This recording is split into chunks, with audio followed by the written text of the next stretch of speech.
कहानी है एक कल दा रंग ते कहानीकारा अजीत कौर। दिसंबर दा आखिरी दिन है, आखिरी दिन दी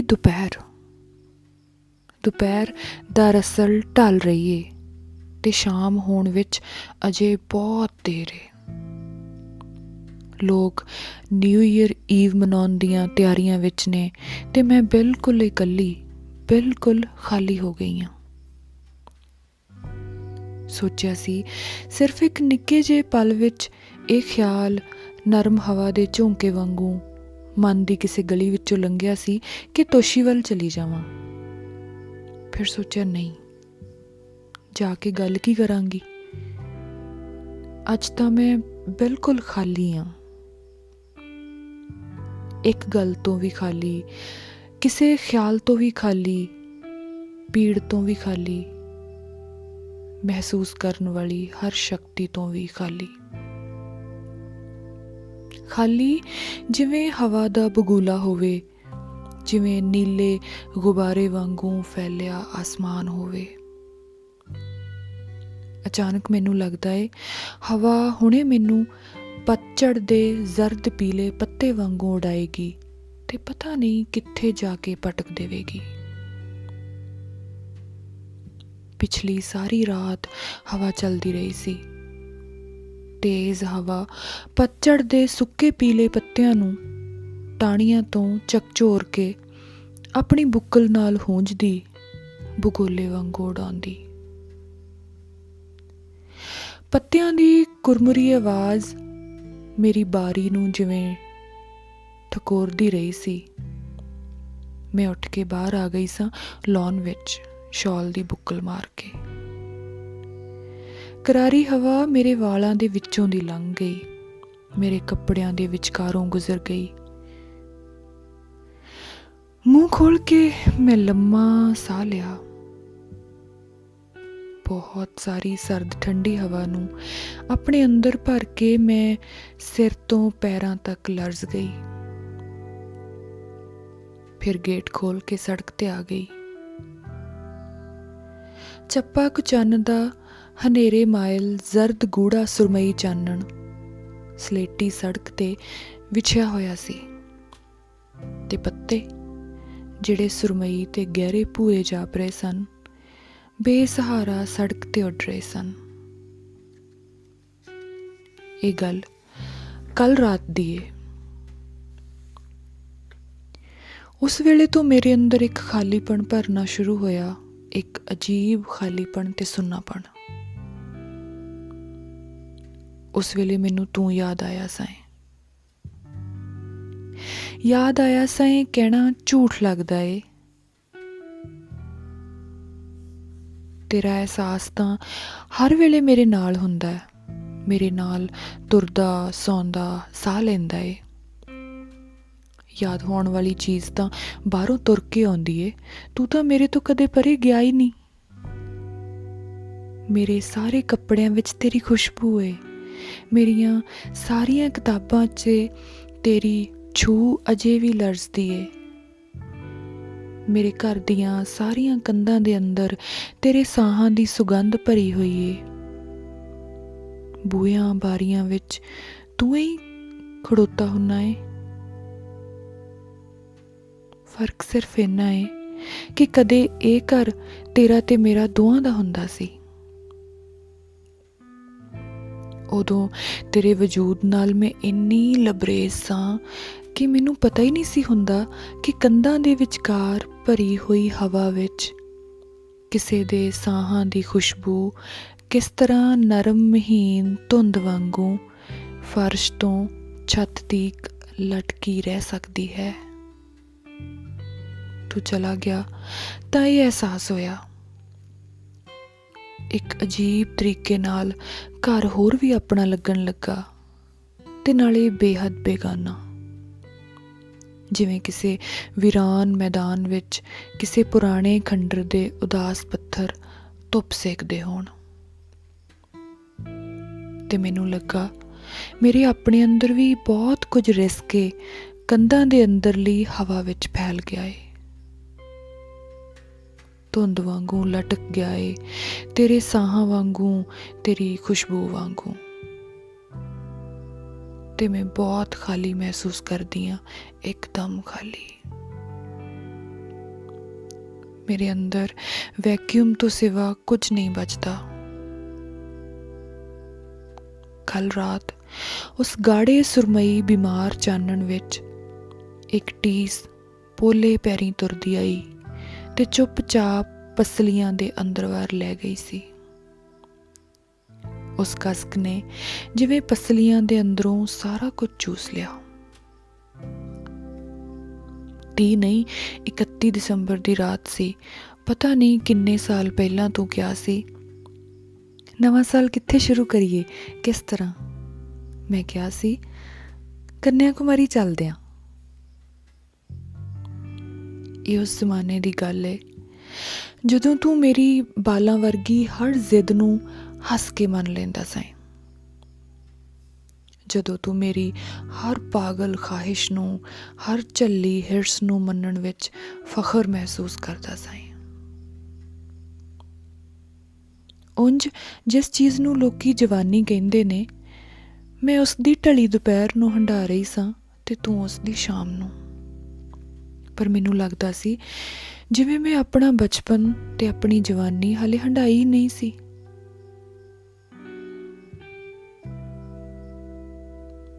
ਬਚਪਨ ਵੀ ਅਛੋਹ ਮੇਰੇ ਅੰਦਰ ਪਿਆ ਸੀ ਤੇ ਜਵਾਨੀ ਵੀ ਕੁਆਕੀ ਕੁਆਰੀ ਕੰਜਕ ਵਾਂਗੂ ਵਰਿਆਂ ਦੀ ਕਿਸੇ ਗੁੱਠੇ ਸੁੰਗੜੀ ਬੈਠੀ ਸੀ। ਉਮਰ ਦੀ ਇਸ ਢਲਦੀ ਦੁਪਹਿਰ ਵਿੱਚ ਮੈਂ ਪ੍ਰਭਾਤ ਤੇ ਸਿਖਰ ਦੁਪਹਿਰੇ ਦੋਵੇਂ ਹੰਢਾ ਰਹੀ ਸਾਂ ਨਾਲੋਂ ਨਾਲ। ਮਨ ਜਿਸ ਵਰੇ ਦੀ ਦਹਲੀਜ਼ ਤੇ ਉਮਰ ਦੇ ਜਿਸ ਪੜਾਅ ਤੇ ਠਿਠਕ ਕੇ ਖੜੋਤਾ ਰਹਿ ਗਿਆ ਸੀ, ਉਹ ਉੱਥੋਂ ਹੀ ਤੁਰ ਰਿਹਾ ਸੀ ਮੁੱਢੋਂ ਸੁੱਢੋਂ, ਕਿਉਂਕਿ ਤੂੰ ਮੇਰੇ ਨਾਲ ਸਾਂ। ਮੈਂ ਆਪਣੇ ਮਨ ਦੀ ਕੋਈ ਗੱਲ ਤੇਰੇ ਨਾਲ ਕਰਨ ਲੱਗਦੀ ਸਾਂ ਤਾਂ ਤੂੰ ਆਹਿਸਤਾ ਜਿਹਾ ਅੱਖਾਂ ਮੀਟ ਕੇ ਸਿਰ ਨੂੰ ਮਾੜੀ ਜਿਹੀ ਜੁੰਬਸ਼ ਦੇ ਕੇ ਕਹਿੰਦਾ ਸਾਂ, ਆਈ ਨੋ। ਇਸ ਤੇਰੇ 2 ਅੱਖਰੇ ਬੋਲ ਵਿੱਚ ਪਤਾ ਨਹੀਂ ਕੀ ਜਾਦੂ ਸੀ। ਮੈਨੂੰ ਲੱਗਦਾ ਸੀ ਜਿਵੇਂ ਇਹ ਦੋਵੇਂ ਅੱਖਰ 2 ਬਾਹਾਂ ਨੇ ਜਿਨ੍ਹਾਂ ਦੀ ਵਲਗਣ ਵਿੱਚ ਮੈਂ ਬਿਲਕੁਲ ਬੇਫਿਕਰ ਸੌਂ ਸਕਦੀ ਸਾਂ। ਆਈ ਨੋ। ਤੇ ਜ਼ਿੰਦਗੀ ਦੀ ਸਾਰੀ ਦੌੜ ਭੱਜ ਨਿਰਾਰਥਕ ਲੱਗਣ ਲੱਗ ਪੈਂਦੀ, ਇੱਕ ਅਜੀਬ ਸਕੂਨ। ਆਈ ਨੋ। ਤੇ ਜ਼ਿੰਦਗੀ ਦੇ ਸਾਰੇ ਗਮ ਬੇਮਤਲਬ ਹੋ ਜਾਂਦੇ। ਤੇਰੀ ਹੋਂਦ ਨੇ ਜਿਵੇਂ ਮੈਨੂੰ ਸਿਰ ਉੱਚਾ ਕਰਕੇ ਤੁਰਨ ਦੀ ਇਜਾਜ਼ਤ ਦੇ ਦਿੱਤੀ। ਤੇਰੀ ਹੋਂਦ ਨੇ ਜਿਵੇਂ ਮੇਰੀਆਂ ਸਾਰੀਆਂ ਸਿਖਰਾਂ ਦਾ ਅਹਿਸਾਸ ਮੈਨੂੰ ਕਰਵਾ ਦਿੱਤਾ। ਤੇਰੀ ਹੋਂਦ ਨੇ ਮੈਨੂੰ ਗਰੂਰ ਨਾਲ ਆਪਣੇ ਵਜੂਦ ਦੇ ਸ਼ੀਸ਼ੇ ਵਿੱਚੋਂ ਆਪਣਾ ਆਪਾ ਤੱਕਣ ਦੀ ਜਾਂਚ ਸਿਖਾਈ। ਤੇ ਅਸੀਂ ਕੰਨਿਆ ਕੁਮਾਰੀ ਗਏ ਸਾਂ। ਅੱਜ ਵਾਲਾ ਇਹੀ ਦਿਨ ਸੀ, 31 ਦਸੰਬਰ। ਦੁਪਹਿਰ ਇਸੇ ਤਰ੍ਹਾਂ ਢਲ ਰਹੀ ਸੀ। ਅਸੀਂ ਸ਼ਾਮ ਦੇ ਇੰਤਜ਼ਾਰ ਵਿੱਚ ਸੁਰਮਈ ਰੇਤ ਦੇ ਕਿਨਾਰੇ ਪਈਆਂ ਸਿਆਹ ਚਟਾਨਾਂ ਉੱਤੇ ਬੈਠੇ ਸਾਂ। ਚਟਾਨਾਂ ਦੇ ਪੈਰਾਂ ਵਿੱਚ ਕਿਤੇ ਸੁਰਖ ਭਾ ਮਾਰਦੀ ਰੇਤ ਸੀ, ਕਿਤੇ ਹਲਕੀ ਨੀਲੀ, ਕਿਤੇ ਭੂਰੀ, ਕਿਤੇ ਸੁਰਮਈ। ਦੂਰ ਕਾਲੀਆਂ ਚਟਾਨਾਂ ਦਾ ਇੱਕ ਟਾਪੂ ਸੀ। ਤੂੰ ਕਿਹਾ ਸੀ, ਬਸ 1 ਸਾਲ ਹੋਰ ਮੈਂ ਦੱਬ ਕੇ ਕੰਮ ਕਰਨਾ ਆਪਣੇ ਟੱਬਰ ਵਾਸਤੇ। ਸਭ ਨੂੰ ਮੇਰੀ ਨਹੀਂ, ਸਿਰਫ ਮੇਰੇ ਕਮਾਏ ਪੈਸਿਆਂ ਦੀ ਲੋੜ ਹੈ, ਸਿਵਾਏ ਤੇਰੇ ਮੇਰੀ, ਸਿਰਫ ਮੇਰੀ ਲੋੜ ਹੋਰ ਕਿਸੇ ਨੂੰ ਨਹੀਂ। ਸਿਵਾਏ ਤੇਰੇ ਮੇਰੀ, ਸਿਰਫ ਮੇਰੀ ਲੋੜ ਕਿਸੇ ਨੂੰ ਨਹੀਂ। ਚੋਖੇ ਸਾਰੇ ਪੈਸੇ ਸਾਰਿਆਂ ਜੋਗੇ ਕਮਾ ਕੇ ਤੇ ਸਭ ਹਵਾਲੇ ਕਰਕੇ ਤੂੰ ਤੇ ਮੈਂ ਇਸੇ ਤਰ੍ਹਾਂ ਦੇ ਕਿਸੇ ਟਾਪੂ ਤੇ ਚਲੇ ਜਾਵਾਂਗੇ। ਸਫੈਦ ਰੰਗ ਦਾ ਇੱਕ ਘਰ ਬਣਾਵਾਂਗੇ। ਮੈਂ ਕਿਹਾ, ਸਫੈਦ ਨਹੀਂ, ਹਲਕੇ ਕਰੀਮ ਰੰਗ ਦਾ ਜਾਂ ਹਲਕਾ ਚਾਕਲੇਟ ਰੰਗ ਤੇਰੀ ਪਸੰਦ ਦਾ। ਤੇਰੀਆਂ ਅੱਖਾਂ ਵਿੱਚ ਪਿਘਲਿਆ ਹੋਇਆ ਫੈਸਲਾ ਸੀ। ਠੀਕ, ਛੱਤ ਤੱਕ ਉੱਚੀਆਂ ਅਲਮਾਰੀਆਂ ਹੋਣਗੀਆਂ, ਉਹਦੇ ਵਿੱਚ ਸ਼ੈਲਫਾਂ ਵਿੱਚ ਕਿਤਾਬਾਂ, ਦੋਵੇਂ ਰਲ ਕੇ ਪੜ੍ਹਿਆ ਕਰਾਂਗੇ। ਤੂੰ ਕਹਾਣੀਆਂ ਲਿਖੀ, ਮੈਂ ਵੀ ਕੁਝ ਲਿਖੂੰਗਾ, ਸ਼ਾਇਦ ਹਿਸਟਰੀ। ਘਰ ਦੇ ਬਾਹਰ ਗੂੜੇ ਸਾਵੇਂ ਗੁਦਗੁਦੇ ਘਾਹ ਦੇ ਲਾਨ ਵਿੱਚ ਅਸੀਂ ਬੈਠਿਆ ਕਰਾਂਗੇ। ਤੇਰੇ ਸਾਰੇ ਵਾਲ ਜਦੋਂ ਚਾਂਦੀ ਵਾਂਗੂ ਚਿੱਟੇ ਹੋ ਜਾਣਗੇ, ਮੇਰੇ ਵੀ, ਤਾਂ ਅਸੀਂ ਘਾਹ 'ਚ ਬਹਿ ਕੇ ਵਾਲਾਂ ਦੇ ਰੰਗ ਦੀ ਧੁੱਪ ਸੇਕਿਆ ਕਰਾਂਗੇ। ਮੈਂ ਤੇਰੀਆਂ ਅੱਖਾਂ ਵਿੱਚ ਉਸ ਘਰ ਦੀ ਤਸਵੀਰ ਵੇਖਦੀ ਰਹੀ, ਤੇ ਨਾਲੇ ਸਫੈਦ ਵਾਲਾਂ ਵਾਲੇ ਦੋ ਮਨੁੱਖ, ਤੂੰ ਤੇ ਮੈਂ, ਗੂੜੀ ਸਾਵੀਂ ਘਾਹ ਉੱਤੇ ਧੁੱਪ ਸੇਕਦੇ। ਇਹ ਬਹੁਤ ਪੁਰਾਣੀ ਗੱਲ ਹੈ, ਸ਼ਾਇਦ ਪਿਛਲੀ ਸਦੀ ਦੀ ਜਾਂ ਪਿਛਲੇ ਜਨਮ ਦੀ, ਯਾਦ ਨਹੀਂ। ਇਸ ਤੋਂ ਮਗਰੋਂ ਪਤਾ ਨਹੀਂ ਕਿਸ ਤਰ੍ਹਾਂ ਹੋਇਆ ਕਿ ਲਾਨ ਦੀ ਸਾਰੀ ਸਾਵੀਂ ਗੁਦਗੁਦੀ ਘਾਹ ਸੜ ਗਈ। ਸਿਰਫ ਬੇਬਸ ਭੂਰੀਆਂ ਤੜਾਂ ਕਿਧਰੋਂ ਜ਼ਮੀਨ ਵਿੱਚੋਂ ਝਾਕਦੀਆਂ ਰਹਿ ਗਈਆਂ। ਹਾਂ, ਉਸ ਸਫੈਦ ਨਾ ਸੱਚ ਹਲਕੇ ਚਾਕਲੇਟ ਘਰ ਦੇ ਸਵਾਰੰਗੇ ਖੰਡਰਾਂ ਵਿੱਚੋਂ ਕਿਧਰੇ ਕਿਧਰੇ ਕੋਈ ਘਾਹ ਦੀ ਬੰਬਲ ਜ਼ਰੂਰ ਫੁੱਟ ਪਈ। ਕੁਝ ਵੀ ਨਹੀਂ ਹੋਇਆ, ਤੂੰ ਕਿਧਰੇ ਗਿਆ ਵੀ ਨਹੀਂ, ਤੂੰ ਮੈਨੂੰ ਛੱਡ ਕੇ ਕਿਸੇ ਹੋਰ ਰਾਹ 'ਤੇ ਤੁਰਿਆ ਵੀ ਨਹੀਂ, ਨਾ ਮੈਂ ਤੈਨੂੰ ਆਵਾਜ਼ਾਂ ਦਿੱਤੀਆਂ। ਦਰਅਸਲ ਆਵਾਜ਼ ਦੇਣ ਦੀ ਨੌਬਤ ਤਾਂ ਆਈ ਨਹੀਂ। ਤੂੰ ਮੇਰੇ ਕੋਲ ਖੜੋਤਾ ਖੜੋਤਾ ਹੀ ਹੌਲੀ ਹੌਲੀ ਮੇਰੇ ਤੋਂ ਦੂਰ ਹਟਦਾ ਗਿਆ, ਜਿਸ ਤਰ੍ਹਾਂ ਕਿਸੇ ਦੀਆਂ ਬਾਹਾਂ ਵਿੱਚ ਚੁੱਕਿਆ ਚੁੱਕਿਆ ਕਿਸੇ ਦਾ ਬਿਮਾਰ ਬੱਚਾ ਹੌਲੀ ਹੌਲੀ ਦਮ ਤੋੜ ਦਵੇ। ਇਸ ਵਿੱਚ ਤੇਰਾ ਕਸੂਰ ਵੀ ਕੋਈ ਨਹੀਂ ਸੀ। ਅਸਲ ਵਿੱਚ ਜਿਸ ਵੇਲੇ ਕੋਈ ਜਿਉਂਦੀ ਚੀਜ਼ ਪਲਰ ਨੂੰ ਹਟ ਜਾਂਦੀ ਏ, ਉੱਗ ਕੇ ਫੈਲਣ ਦਾ ਅਮਲ ਜਿਸ ਵੇਲੇ ਰੁਕ ਜਾਂਦਾ, ਤਾਂ ਉਹ ਹੌਲੀ ਹੌਲੀ ਕੁਮਲਾ ਕੇ ਮਰ ਜਾਂਦੀ ਹੈ। ਮਨੁੱਖੀ ਰਿਸ਼ਤੇ ਦੀ ਵੀ ਇਹੀ ਮਜਬੂਰੀ ਹੈ, ਜਿਉਂਦਾ ਰਿਸ਼ਤਾ ਜੋ ਹੋਇਆ। ਗੱਲ ਸਿਰਫ ਇੰਨੀ ਸੀ ਸ਼ਾਇਦ ਕਿ ਰਿਸ਼ਤੇ ਦੇ ਵਿਕਾਸ ਲਈ ਜਿਹੜੀਆਂ ਸਾਂਝਾਂ ਦੀ ਲੋੜ ਹੁੰਦੀ ਹੈ ਨਾ, ਉਹ ਨਹੀਂ ਸਨ। ਨਾ ਸਾਂਝਾ ਘਰ, ਨਾ ਸਾਂਝਾ ਟੱਬਰ, ਨਾ ਸਾਂਝੇ ਦੋਸਤ, ਨਾ ਸਾਂਝਾ ਸਮਾਜਿਕ ਦਾਇਰਾ, ਨਾ ਸਾਂਝਾ ਕੰਮ। ਬਸ ਇੱਕ ਸੁਪਨੇ ਸਨ ਜਿਹੜੇ ਸਾਂਝੇ ਸਨ। ਪਰ ਸੁਪਨਿਆਂ ਦੀ ਛਾਵੇਂ ਬਹਿਣਾ ਤਾਂ ਆਪਣੀ ਛਾਵੇਂ ਬਹਿਣ ਵਾਲੀ ਗੱਲ ਏ। ਆਪਣੀ ਛਾਵੇਂ ਕੋਈ ਕਿੰਨਾ ਕੁ ਚਿਰ ਬਹਿਣ ਦਾ ਭੁਲੇਖਾ ਖਾ ਸਕਦਾ ਏ ਭਲਾ? ਤੇ ਸੁਪਨਿਆਂ ਦਾ ਰੁੱਖ ਸਿਰਫ ਛਾਂ ਦੀ ਖਾਤਰ ਕੋਈ ਕਿੰਨਾ ਕੁ ਚਿਰ ਚੁੱਕ ਕੇ ਤੁਰ ਸਕਦਾ ਏ? ਕੋਲ ਬੈਠੇ ਵੀ ਅਸੀਂ ਆਪਣੀ ਆਪਣੀ ਇਕੱਲ ਦੇ ਘੇਰਿਆਂ ਵਿੱਚ ਘਿਰ ਗਏ ਸਾਂ। ਮੈਂ ਚੁੱਪ ਤੇ ਕੱਲ ਤੋਂ ਘਬਰਾ ਕੇ ਤੈਨੂੰ ਕਹਿੰਦੀ, ਕੋਈ ਗੱਲ ਕਰ ਨਾ ਰਾਜੂ, ਤੇ ਤੂੰ ਪਰਲੇ ਪਾਸੇ ਜਾਂ ਸਾਹਮਣੇ ਕਿਧਰੇ ਵੇਖਦਾ ਕਹਿੰਦਾ, ਕੀ ਗੱਲ? ਮੈਨੂੰ ਜਾਪਦਾ ਜਿਵੇਂ ਮੁਹੱਬਤ ਦੇ ਗੁਜ਼ਰੇ ਨਸ਼ੇ ਦੇ ਹੈਂਗਓਵਰ ਵਿੱਚ ਅਸੀਂ ਜੀ ਰਹੇ ਸਾਂ। ਮੈਨੂੰ ਜਾਪਦਾ ਜਿਵੇਂ ਤੂੰ ਮੁਹੱਬਤ ਦੀ ਖਾਤਰ ਨਹੀਂ, ਕਿਸੇ ਵਾਅਦੇ ਦੇ ਬੰਧਨ ਕਰਕੇ ਜਾਂ ਫਰਜ਼ ਕਰਕੇ, ਕਿਸੇ ਅਹਿਸਾਸ ਕਰਕੇ ਮੇਰੇ ਨਾਲ ਤੁਰ ਰਿਹਾ ਸੈਂ ਬਦੋ-ਬਦੀ। ਜਿੰਨਾ ਜਿਉਣਾ ਸਿੱਖਿਆ ਹੋਵੇ ਉਹਨਾਂ ਨੂੰ ਮਰਨ ਦੀ ਵੀ ਜਾਂਚ ਆਉਂਦੀ ਹੈ ਮੇਰੇ ਮਹਿਬੂਬ। ਤੇ ਮੈਂ ਤੇਰੇ ਨਾਲੋਂ ਆਪੇ ਅਲੱਗ ਹਟ ਗਈ। ਸੋਚਦੀ ਹਾਂ ਇਸ ਵੇਲੇ ਤੂੰ ਕਿੱਥੇ ਹੋਵੇਂਗਾ, ਕੀ ਕਰ ਰਿਹਾ ਹੋਵੇਂਗਾ? ਕੱਲ ਰਾਤ ਜਿਹੜੇ ਪਤਝੜ ਦੇ ਪੱਤੇ ਹਵਾ ਨਾਲ ਉੱਡੇ ਸਨ, ਉਹਨਾਂ ਦੀ ਆਵਾਜ਼ ਤੂੰ ਵੀ ਸੁਣੀ ਹੋਵੇਗੀ।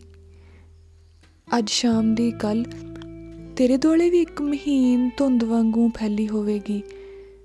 ਤੈਨੂੰ ਅੱਜ ਦੀ ਸ਼ਾਮ, ਅੱਜ ਦੀ ਰਾਤ ਮੇਰੀ ਯਾਦ ਆਵੇਗੀ। ਇਹ ਸ਼ਾਇਦ ਸ਼ਾਮ ਦੀ ਸ਼ੁਰੂਆਤ ਏ। ਕੱਲ ਰਾਤ ਦੀਆਂ ਗੱਲਾਂ ਸੋਚਦੀ ਸੋਚਦੀ ਮੈਂ ਪਤਾ ਨਹੀਂ ਕਿਸ ਵੇਲੇ ਇੰਨੀ ਦੂਰ ਤੁਰਦੀ ਆ ਗਈ ਹਾਂ। ਇਹ ਇੱਕ ਬਹੁਤ ਵੱਡਾ ਬਾਗ ਏ, ਪਾਰਕ। ਸੀਮੈਂਟ ਦੇ ਸੁਰਮਈ ਬੈਂਚ ਤੇ ਪਤਾ ਨਹੀਂ ਕਿਸ ਵੇਲੇ ਬਹਿ ਗਈ ਸਾਂ। ਇੱਕ ਬਜ਼ੁਰਗ ਤੀਵੀਂ ਮੇਰੇ ਨਾਲ ਬੈਂਚ ਤੇ ਆ ਬੈਠੀ ਏ, ਮੇਰੇ ਤੋਂ ਰਤਾ ਹਟ ਕੇ। ਮੈਂ ਅੱਖ ਦੇ ਕੋਨੇ ਵਿੱਚੋਂ ਵੇਖਦੀ ਹਾਂ, ਉਹ ਮੇਰੇ ਵੱਲ ਤੱਕ ਰਹੀ ਏ। ਸਫੈਦ ਵਿਰਲੇ, ਛੋਟੇ ਕੱਟੇ ਹੋਏ ਵਾਲ, ਬੜੀਆਂ ਗਹਿਰੀਆਂ ਭੂਰੀਆਂ ਜਾਗਦੀਆਂ ਅੱਖਾਂ। ਹੋਏਗੀ ਕੋਈ 60 ਕੁ ਦੀ।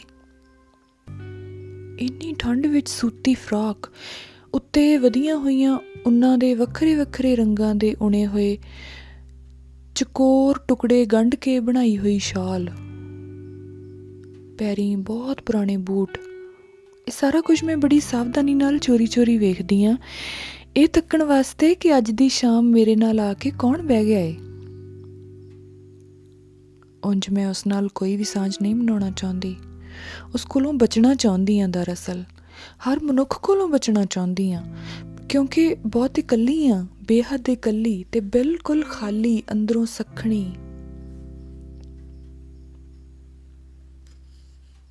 ਪਾਰਕ ਵਿੱਚ ਦਰਖਤਾਂ ਨਾਲੋਂ ਝੜ ਕੇ ਡਿੱਗੇ ਸੁੱਕੇ ਜ਼ਰਦ ਪੱਤੇ ਚੁਣਦੇ ਤੇ ਸਫਾਈ ਕਰਦੇ ਬੰਦੇ ਨੇ। ਇੱਕ ਮੈਲੇ ਖਾਕੀ ਰੰਗ ਦਾ ਕੋਟ ਪਾਇਆ ਹੋਇਆ ਹੈ, ਸ਼ਾਇਦ ਉਹਦੀ ਵਰਦੀ ਹੋਵੇਗੀ। ਉਸਦੇ ਨਾਲ ਇੱਕ 10-12 ਸਾਲਾਂ ਦਾ ਮੁੰਡਾ ਵੀ ਸਫਾਈ ਕਰ ਰਿਹਾ। ਉਸਨੇ ਸਿਰਫ ਇੱਕ ਸੂਤੀ ਮੈਲੀ ਕਮੀਜ਼ ਪਾਈ ਹੋਈ ਹੈ ਤੇ ਪੈਰੀਂ ਰਬੜ ਦੀਆਂ ਚੱਪਲਾਂ ਮੈਲੀਆਂ। ਜਾਪਦਾ ਬੱਚਾ ਸਰਦੀ ਨਾਲ ਠੁਰਕ ਰਿਹਾ ਏ ਰਤਾ ਰਤਾ। ਉਹ ਬਜ਼ੁਰਗ ਤੀਵੀਂ ਅੰਗਰੇਜ਼ੀ ਵਿੱਚ ਕਹਿਣ ਲੱਗੀ, ਇਹ ਨਿਊ ਈਅਰ ਈਵ ਏ। ਇਸ ਵਿਚਾਰੇ ਬੱਚੇ ਲਈ ਨਾ ਕੋਈ ਕ੍ਰਿਸਮਸ ਈਵ ਏ, ਨਾ ਕੋਈ ਨਿਊ ਈਅਰ ਈਵ। ਉਸ ਬੱਚੇ ਵੱਲ ਤੱਕਦੀ ਹੋਈ ਬੋਲ ਰਹੀ ਸੀ ਜਿਵੇਂ ਆਪਣੇ ਆਪ ਨਾਲ ਗੱਲਾਂ ਕਰ ਰਹੀ ਹੋਵੇ, ਪਰ ਨਾਲ ਹੀ ਸ਼ਾਇਦ ਉਹਨੂੰ ਇਹ ਅਹਿਸਾਸ ਵੀ ਹੋਵੇਗਾ ਕਿ ਮੈਂ ਉਹਦੀ ਗੱਲ ਸੁਣ ਰਹੀ ਹਾਂ। ਤੇ ਫਿਰ ਮੇਰੇ ਬਚਦਿਆਂ ਵੀ ਉਹ ਮੇਰੇ ਨਾਲ ਗੱਲਾਂ ਕਰਨ ਲੱਗ ਪਈ, ਵੱਧਦੀ ਮਹਿੰਗਾਈ ਦੀਆਂ, ਗਰੀਬੀ ਦੀਆਂ। ਕਹਿਣ ਲੱਗੀ, ਸਭ ਕੁਝ ਗਰਕ ਹੋ ਰਿਹਾ ਏ, ਸਿਰਫ ਬਿਲਡਿੰਗਾਂ ਹੀ ਉੱਚੀਆਂ ਉੱਚੀਆਂ ਬਣੀ ਜਾਂਦੀਆਂ ਨੇ, ਸਾਹ ਲੈਣ ਜੋਗੀ ਜਗ੍ਹਾ ਵੀ ਨਹੀਂ ਬਚੇਗੀ ਇੱਕ ਦਿਨ। ਜਾਪਿਆ ਉਹ ਜ਼ਿੰਦਗੀ ਨਾਲ ਨਾਰਾਜ਼ ਸੀ। ਜ਼ਿੰਦਗੀ ਨਾਲ ਨਾਰਾਜ਼ ਹੋਣਾ ਵੀ ਜਿਉਣ ਦੀ ਨਿਸ਼ਾਨੀ ਹੈ। ਜਦੋਂ ਮਨੁੱਖ ਆਪਣਾ ਆਲਾ ਦੁਆਲਾ ਕਬੂਲ ਕਰ ਲੈਂਦਾ ਏ ਤੇ ਉਸ ਵੱਲੋਂ ਬੇਨਿਆਜ਼ ਹੋ ਜਾਂਦਾ ਏ, ਤਾਂ ਇਹ ਉਸਦੇ ਮਰਨ ਦੀ ਨਿਸ਼ਾਨੀ ਹੁੰਦੀ ਏ। ਮੌਤ ਜਿਹੜੀ ਜ਼ਿੰਦਗੀ ਦੇ ਦੌਰਾਨ ਹੀ ਆਉਂਦੀ ਏ। ਤਾਂ ਵੀ ਮੈਨੂੰ ਹਲਕੀ ਜਿਹੀ ਕੋਫਤ ਹੋਈ, ਇਸ ਅੰਗਰੇਜ਼, ਸ਼ਾਇਦ ਅੰਗਰੇਜ਼ ਹੀ ਹੋਵੇਗੀ, ਤੀਵੀਂ ਨੂੰ ਸਾਡੇ ਮੁਲਕ ਬਾਰੇ ਕੁਝ ਕਹਿਣ ਦਾ ਕੀ ਹੱਕ ਏ? ਅਸੀਂ ਜੋ ਮਰਜ਼ੀ ਆਖੀਏ, ਇਹ ਕਿਉਂ ਕੁਝ ਆਖੇ? ਭਾਵੇਂ ਬੜੀ ਬੇਦਲੀ ਨਾਲ, ਪਰ ਮੈਨੂੰ ਲੱਗਾ ਕਿ ਮੈਨੂੰ ਆਪਣੇ ਮੁਲਕ ਨੂੰ ਡਿਫੈਂਡ ਕਰਨਾ ਚਾਹੀਦਾ। ਉਸ ਦੀ ਸਾਰੀ ਗਰੀਬੀ ਨੂੰ, ਵੱਧਦੀਆਂ ਕੀਮਤਾਂ ਨੂੰ, ਨਿਊ ਈਅਰ ਈਵ ਵਾਲੇ ਦਿਨ ਉਸ ਮੁੰਡੇ ਤੇ ਪੜ੍ਹਨ ਵਾਲੀ ਉਮਰੇ ਪਤਲੀ ਕਮੀਜ਼ ਪਾ ਕੇ ਠੰਡ ਵਿੱਚ ਠਰਦਿਆਂ ਕੰਮ ਕਰਨ ਨੂੰ, ਤੇ ਨਵੀਆਂ ਉਸਰਦੀਆਂ ਉੱਚੀਆਂ ਇਮਾਰਤਾਂ ਨੂੰ। ਮੈਂ ਕਿਹਾ, ਤੂੰ ਵਿਦੇਸ਼ੀ ਏ, ਇਹਨਾਂ ਸਾਰੀਆਂ ਗੱਲਾਂ ਬਾਰੇ ਤੂੰ ਸਿਰਫ ਬਹੁਤ ਦੂਰੋਂ ਦੇਖ ਸਕਦੀ ਏ। ਉਹ ਅੱਧਾ ਕੁ ਮਿੰਟ ਆਪਣੀਆਂ ਭੂਰੀਆਂ ਅੱਖਾਂ ਨਾਲ ਬੜੀ ਸਹਿਜਤਾ ਨਾਲ ਮੇਰੇ ਵੱਲ ਤੱਕਦੀ ਰਹੀ ਤੇ ਫਿਰ ਕਹਿਣ ਲੱਗੀ, ਤੇਰੀ ਉਮਰ ਕਿੰਨੀ ਹੈ? ਮੈਂ ਅਚਕਚਾ ਗਈ। 35 ਸਾਲ। ਫਿਰ ਉਹ ਚੱਪਾ ਕੁ ਮਿੰਟ ਖਾਮੋਸ਼ ਮੈਨੂੰ ਦੇਖਦੀ ਰਹੀ। ਤੈਨੂੰ ਪਤਾ ਹੈ, ਮੈਂ ਪਿਛਲੇ 40 ਸਾਲਾਂ ਤੋਂ ਇਸ ਮੁਲਕ ਵਿੱਚ ਰਹਿ ਰਹੀ ਹਾਂ, ਇਸ ਕਰਕੇ ਤੇਰੇ ਨਾਲੋਂ ਇਹ ਮੁਲਕ ਮੇਰਾ ਬਹੁਤਾ ਏ। ਤੂੰ ਸਿਰਫ ਇਸ ਵਿੱਚ ਜੰਮੀ ਏ, ਮਜਬੂਰੀ ਏ, ਸੋ ਰਹਿ ਰਹੀ ਏ ਇੱਥੇ। ਮੈਂ ਇਸ ਮੁਲਕ ਵਿੱਚ ਸਿਰਫ ਆਪਣੀ ਮਰਜ਼ੀ ਨਾਲ ਰਹਿ ਰਹੀ ਹਾਂ, ਕਿਉਂਕਿ ਮੈਂ ਇਹਨੂੰ ਪਿਆਰ ਕਰਦੀ ਹਾਂ। ਇਹਦੀ ਧੁੱਪ ਨੂੰ, ਇਹਦੇ ਲੋਕਾਂ ਨੂੰ, ਔਰਤਾਂ ਦੇ ਕੱਪੜਿਆਂ ਨੂੰ, ਆਸਮਾਨ ਦੇ ਰੰਗਾਂ ਨੂੰ, ਸਮੁੰਦਰ ਨੂੰ, ਰੇਤ ਨੂੰ, ਛੱਲਾਂ ਨੂੰ। ਨਾਲੇ ਜਿਸ ਨੂੰ ਮੈਂ ਮੁਹੱਬਤ ਕਰਦੀ ਸਾਂ, ਜਿਸ ਦੇ ਨਾਲ 40 ਵਰ੍ਹੇ ਪਹਿਲਾਂ ਮੈਂ ਇਸ ਮੁਲਕ ਵਿੱਚ ਆਈ ਸਾਂ, ਉਹ ਇਸੇ ਮਿੱਟੀ ਵਿੱਚ ਸੁੱਤਾ ਹੋਇਆ ਏ। ਮੇਰੀ ਪੂਰੀ ਜ਼ਿੰਦਗੀ ਇੱਥੇ ਦਫਨ ਏ। ਮੈਂ ਕਿਹਾ, ਤੂੰ ਇੰਗਲੈਂਡ ਦੀ ਏ? ਕਹਿਣ ਲੱਗੀ, ਸਕਾਟਲੈਂਡ। ਤੂੰ ਰਹਿੰਦੀ ਕਿੱਥੇ ਵੇਂ? ਕਿਧਰੇ ਨਹੀਂ, ਕਦੇ ਕਿਸੇ ਸਹੇਲੀ ਵੱਲ, ਕਦੇ ਕਿਤੇ, ਬਿਲਕੁਲ ਆਜ਼ਾਦ ਪੰਛੀ ਹਾਂ। ਉਹ ਹੱਸ ਪਈ। ਫਿਰ ਆਪੇ ਕਹਿਣ ਲੱਗੀ, ਅਸਲ ਵਿੱਚ ਮੈਨੂੰ ਥੋੜ੍ਹੀ ਜਿਹੀ ਪੈਨਸ਼ਨ ਮਿਲਦੀ ਹੈ, ਉਹ ਰੋਟੀ ਲਈ ਕਾਫੀ ਹੈ। ਦਾਲ ਤੇ ਰੋਟੀ, ਸਬਜ਼ੀਆਂ ਤਾਂ ਬੜੀਆਂ ਮਹਿੰਗੀਆਂ ਨੇ, ਹੋਰ ਤੇ ਹੋਰ ਬਤਾਊਂ ਵੀ 2 ਰੁਪਏ ਕਿਲੋ ਨੇ। ਦਾਲ ਰੋਟੀ ਖਾ ਲੈਂਦੀ ਹਾਂ, ਪਰ ਮਕਾਨ ਦਾ ਕਿਰਾਇਆ ਦੇਣ ਜੋਗੇ ਪੈਸੇ ਨਹੀਂ। ਹਾਂ, ਕਦੇ ਕਦੇ ਪੀ ਲੈਂਦੀ ਹਾਂ। ਅੱਜ ਵੀ ਦਾਰੂ ਦੇ 3 ਪਿਆਲੇ ਪੀ ਕੇ ਆਈ ਹਾਂ। ਜਾਣਦੀ ਹੈ ਨਾ, ਦਾਰੂ। ਮੇਰੀਆਂ ਅੱਖਾਂ ਵਿੱਚ ਸ਼ਾਇਦ ਹਮਦਰਦੀ ਜਾਂ ਤਰਸ ਵਰਗਾ ਕੁਛ ਤੈਰ ਆਇਆ ਹੋਵੇਗਾ। ਕਾਹਲੀ ਨਾਲ ਕਹਿਣ ਲੱਗੀ, ਪਰ ਮੈਨੂੰ ਅਫਸੋਸ ਨਹੀਂ ਕਿਸੇ ਵੀ ਗੱਲ ਦਾ, ਬੜੇ ਮਜ਼ੇ ਵਿੱਚ ਹਾਂ। ਜ਼ਿੰਦਗੀ ਨੂੰ ਮੈਂ ਰੱਜ ਕੇ ਜੀਵਿਆ ਏ, ਤੇ ਮਨੁੱਖ ਨੂੰ ਹਰ ਨਵੇਂ ਤਜਰਬੇ ਦੀ, ਹਰ ਅਨੋਖੇ ਤਜਰਬੇ ਦੀ ਕੀਮਤ ਤਾਂ ਅਦਾ ਕਰਨੀ ਪੈਂਦੀ ਏ। ਮੈਂ ਇਮਾਨਦਾਰ ਮਨੁੱਖ ਹਾਂ, ਕੀਮਤ ਦੇਣੋਂ ਘਬਰਾਉਂਦੀ ਨਹੀਂ। ਤੇਰਾ ਕੋਈ ਪੁੱਤਰ ਧੀ? ਹਾਂ, 2 ਪੁੱਤਰ ਨੇ, ਇੱਕ ਯੂਕੇ ਵਿੱਚ, ਇੱਕ ਆਸਟ੍ਰੇਲੀਆ ਵਿੱਚ। ਜਦੋਂ ਦਿਲ ਕਰਦਾ ਪੈਸੇ ਭੇਜ ਦਿੰਦੇ ਨੇ। ਪਰ ਐਤਕੀ ਤਾਂ ਕ੍ਰਿਸਮਸ 'ਤੇ ਵੀ ਕੁਝ ਨਹੀਂ ਭੇਜਿਆ, ਇੱਕ ਖਤ ਵੀ ਨਹੀਂ, ਇੱਕ ਕਾਰਡ ਵੀ ਨਹੀਂ, ਤੇ ਉਦਾਸ ਹੋ ਗਈ। ਲੋਕੀ ਕਹਿੰਦੇ ਨੇ ਤੂੰ ਪੂਅਰ ਹੋਮ ਵਿੱਚ ਚਲੀ ਜਾ, ਰੋਟੀ ਮਿਲੇਗੀ, ਸੌਣ ਦੀ ਥਾਂ ਮਿਲੇਗੀ। ਪਰ ਮੈਂ ਸੋਚਦੀ ਹਾਂ ਮੇਰੇ ਵਿੱਚ ਅਜੇ ਜ਼ਿੰਦਗੀ ਬਾਕੀ ਏ। ਜਦੋਂ ਇਹ ਨੌਬਤ ਆ ਗਈ ਕਿ ਮੈਨੂੰ ਦੂਜਿਆਂ ਦੇ ਰਹਿਮ 'ਤੇ ਜੀਣਾ ਪਵੇ, ਤਾਂ ਸਲੀਪਿੰਗ ਪਿਲਸ ਖਾ ਲਵਾਂਗੀ। ਉਹ ਹੱਸੀ, ਨਿੱਕੀ ਜਿਹੀ ਹਾਸੀ, ਤੇ ਅਸੀਂ ਫਿਰ ਆਪਣੀ ਆਪਣੀ ਇਕੱਲ ਦੇ ਦਾਇਰਿਆਂ ਵਿੱਚ ਸਿਮਟ ਜਾਂਦੀਆਂ ਹਾਂ। ਤੇਰੀ ਹੋਂਦ ਦਾ ਅਹਿਸਾਸ ਮੇਰੇ ਆਲੇ ਦੁਆਲੇ ਫੈਲੀ ਹਵਾ ਵਿੱਚ ਘੁਲ ਰਿਹਾ ਏ। ਹਵਾ ਦਾ ਸਾਹ ਕਿਹਨੇ ਤੱਕਿਆ ਏ? ਹਵਾ ਦੀ ਛਾਂ ਕਿਹਨੇ ਹੰਢਾਈ ਏ? ਸੋਚਦੀ ਹਾਂ, ਇਕੱਲ ਦਾ ਸਵਾਦ ਕਿਹੋ ਜਿਹਾ ਹੁੰਦਾ? ਤਲਖ, ਕੌੜਾ? ਇਕੱਲ ਦਾ ਰੰਗ ਕਿਹੋ ਜਿਹਾ ਹੁੰਦਾ? ਭੂਰਾ, ਸੁਰਮਈ, ਕਾਲਾ? ਜਾਂ ਸਿਰਫ ਹਵਾ ਦੇ ਨਾਲ ਬੇਸਹਾਰਾ ਉੱਡਦੇ ਪਤਝੜ ਦੇ ਸੁੱਕੇ ਜ਼ਰਦ ਪੱਤਿਆਂ ਵਰਗਾ? ਧੰਨਵਾਦ।